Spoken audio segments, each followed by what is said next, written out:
الحمد لله رب العالمين، الصلاة والسلام على سيد الأنبياء والمرسلين.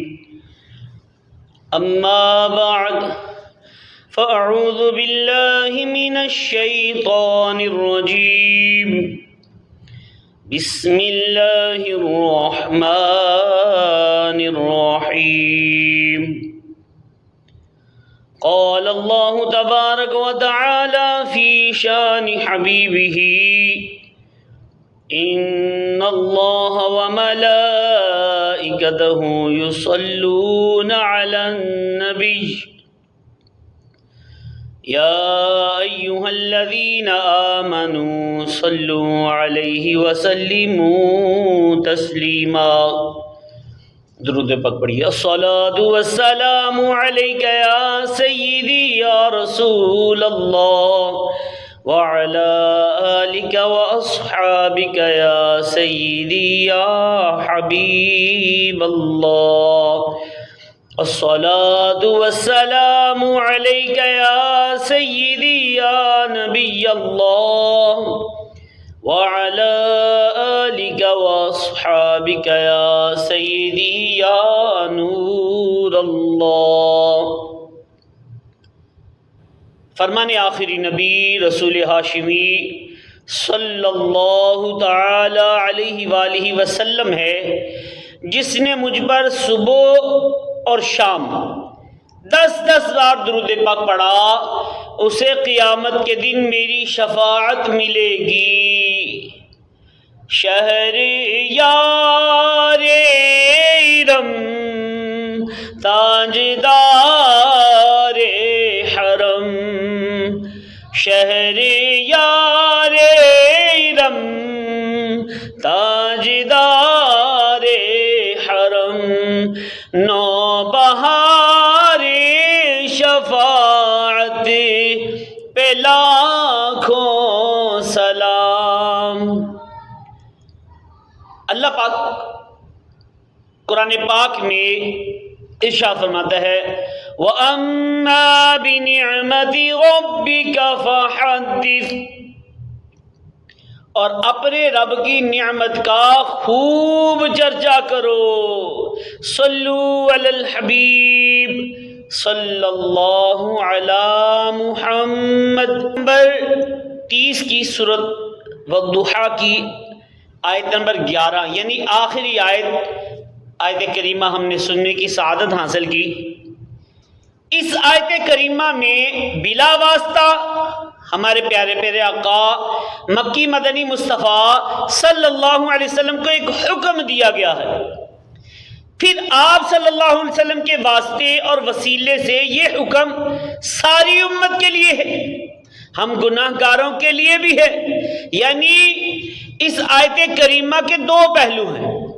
ایک پہلو سے اس آیت کا رخ ہمارے پیارے پیارے آقا مکی مدنی مصطفیٰ صلی اللہ علیہ وآلہ وسلم کی جانب ہے، دوسرے پہلو سے ہم گناہ گاروں کی جانب ہے. آئیے آیت کریمہ کو سیکھنے اور سمجھنے کی کوشش کرتے ہیں. اللہ پاک ارشاد فرماتا ہے: وَأَمَّا بِنِعْمَةِ رَبِّكَ فَحَدِّثْ، اور اپنے رب کی نعمت کا خوب چرچا کرو. یعنی اے پیارے حبیب صلی اللہ علیہ وآلہ وسلم، ہر وہ نعمت جو ہم نے آپ کو عطا فرمائی یا آئندہ عطا فرمائیں گے، یا روز قیامت جن انعامات کا آپ سے وعدہ فرمایا گیا ہے، ان تمام نعمتوں کا خوب چرچا فرمائیے. ہمارے آقا و مولا مکی مدنی مصطفیٰ صلی اللہ علیہ وسلم بہت ہی پیاری تواضع فرمانے والے ہیں. آپ اللہ پاک کے حضور انتہائی عاجزی فرمایا کرتے تھے. فتح مکہ کے موقع پر آپ صلی اللہ علیہ وآلہ وسلم ہزاروں کے لشکر کے ساتھ مکہ پاک میں داخل ہوئے. یہ وہ جگہ تھی جہاں غیر مسلموں نے آپ پر اور آپ کے صحابہ کرام علیہ رضوان پر بہت ظلم ڈھائے تھے.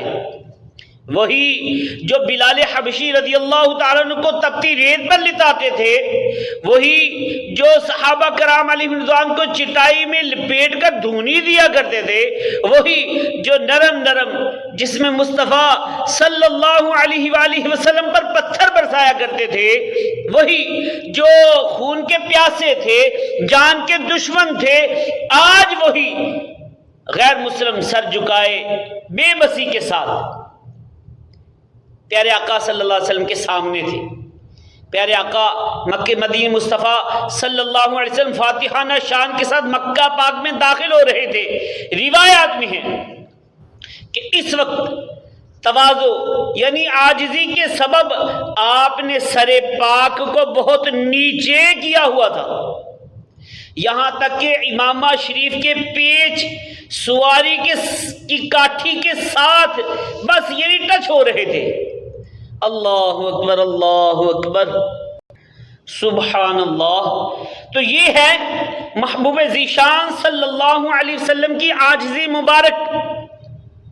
روایت میں ہے کہ ایک مرتبہ آپ صلی اللہ علیہ وسلم زمین پر تشریف فرما ہو کر کھانا کھا رہے تھے، کوئی شخص قریب سے گزرا، عرض کیا یا رسول اللہ صلی اللہ علیہ وسلم آپ یوں تشریف فرما ہیں؟ تو میرے اور آپ کے پیارے آقا شب اسرا کے دلہا صلی اللہ علیہ وآلہ وسلم نے ارشاد فرمایا میں بندہ ہوں، بندوں کی طرح ہی بیٹھ کر کھاتا ہوں۔ اللہ اکبر اللہ اکبر۔ تیری عاجزی پہ لاکھوں، تیری سادگی پہ لاکھوں، تیری عاجزی پہ لاکھوں، تیری سادگی پہ لاکھوں، ہو سلام عاجزانہ، ہو سلام عاجزانہ،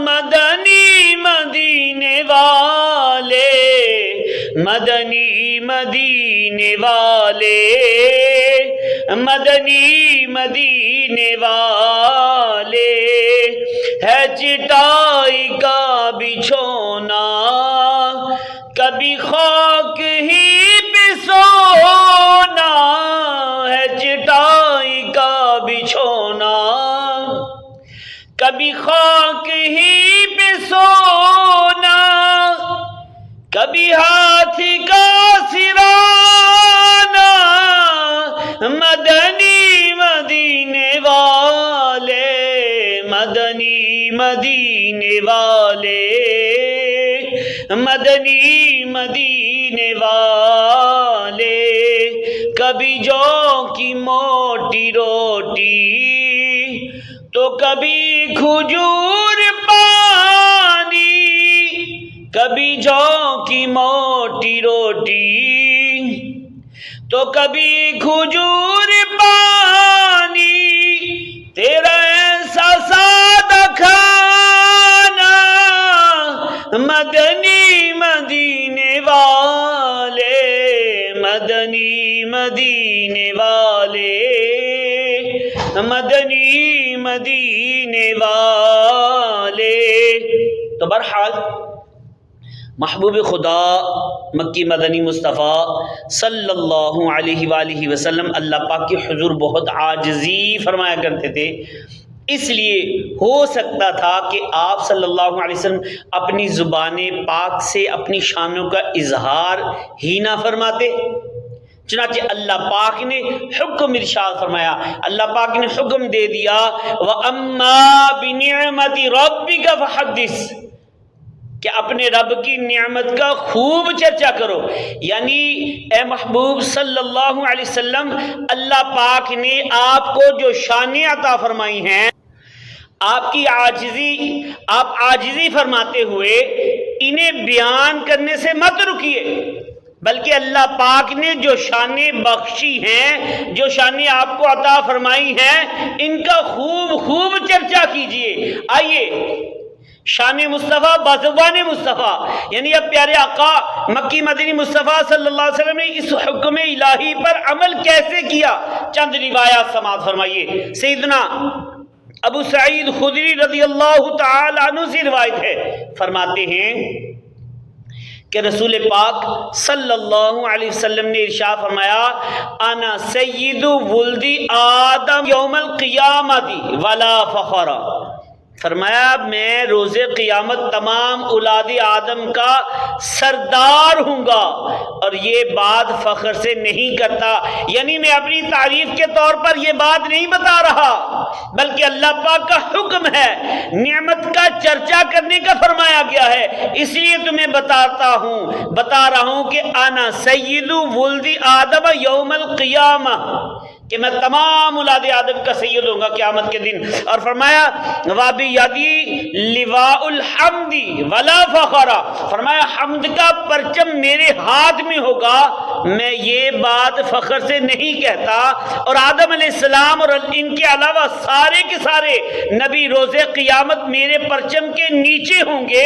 مزید فرمایا انا اول من یؤذن له بالسجود یوم القیامہ، فرمایا میں ہی ہوں جسے سب سے پہلے روز قیامت سجدے کی اجازت دی جائے گی، اور فرمایا میں ہی ہوں قیامت کے دن سب سے پہلے شفاعت کرنے والا، یعنی میں ہی شفاعت کروں گا اور سب سے پہلے میری ہی شفاعت قبول کی جائے گی، میں یہ بات بطور فخر نہیں کہتا، فرمایا میں ہی ہوں جو سب سے پہلے جنت کا دروازہ کھٹکھٹاؤں گا، اور فرمایا انا اکرم الاولین والآخرین علی اللہ ولا فخر، فرمایا میں اللہ پاک کے حضور اگلے پچھلوں میں سب سے بڑھ کر عزت والا ہوں، عظمت والا ہوں، یہ بات بطور فخر نہیں کہتا۔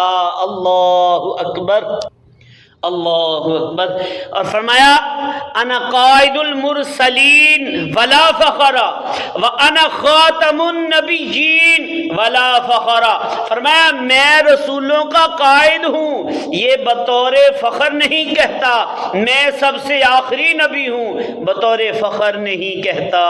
اللہ اکبر، اللہ اکبر۔ سیدنا انس بن مالک رضی اللہ تعالیٰ عنہ فرماتے ہیں رسول پاک صلی اللہ علیہ وسلم نے ارشاد فرمایا انا اول الناس خروجا اذا بعثوا، فرمایا جب لوگوں کو اٹھایا جائے گا میں سب سے پہلے اٹھنے والا ہوں گا، اور فرمایا انا قائدہم اذا وفدوا، فرمایا جب لوگوں کو میدان محشر کی طرف چلایا جائے گا میں ان کا قائد ہوں گا۔ اللہ اکبر، فرمایا انا خطیبہم اذا انصتوا، فرمایا جب سب چپ ہوں گے میں ان کا خطیب ہوں گا۔ اللہ اکبر، اللہ اکبر، فرمایا جب سب کا حساب لیا جا رہا ہوگا میں ان کی شفاعت کرنے والا ہوں گا، اور فرمایا جب سب مایوس ہوں گے میں انہیں خوشخبریاں سنانے والا ہوں گا، اور فرمایا اس دن عزت اور سب کنجیاں میرے ہاتھ میں ہوں گی۔ اللہ اکبر۔ ترمذی شریف کی حدیث پاک، ترمذی شریف کی روایت میں کچھ اس طرح ہے کہ اللہ پاک نے مخلوق بنائی تو مجھے اچھوں میں بنایا، پھر ان کے دو حصوں میں سے بہترین حصے میں رکھا، پھر قبیلے بنائے تو مجھے بہترین قبیلے میں رکھا، پھر گھر اور خاندان بنائے تو بہترین خاندان میں پیدا کیا، لہذا میں ساری مخلوق سے بہتر ہوں، اور میرا خاندان بھی سب خاندانوں سے بہتر ہے۔ اللہ اکبر، اللہ اکبر۔ تو اللہ پاک پیارے آقا صلی اللہ علیہ وسلم کے اور درجات بلند فرمائے، سرکار دو عالم صلی اللہ علیہ وسلم کی شان اللہ پاک ہم سب کو سننے سناتے رہنے کی توفیق عطا فرمائے، آمین بجاہ النبی الامین صلی اللہ علیہ وآلہ وسلم۔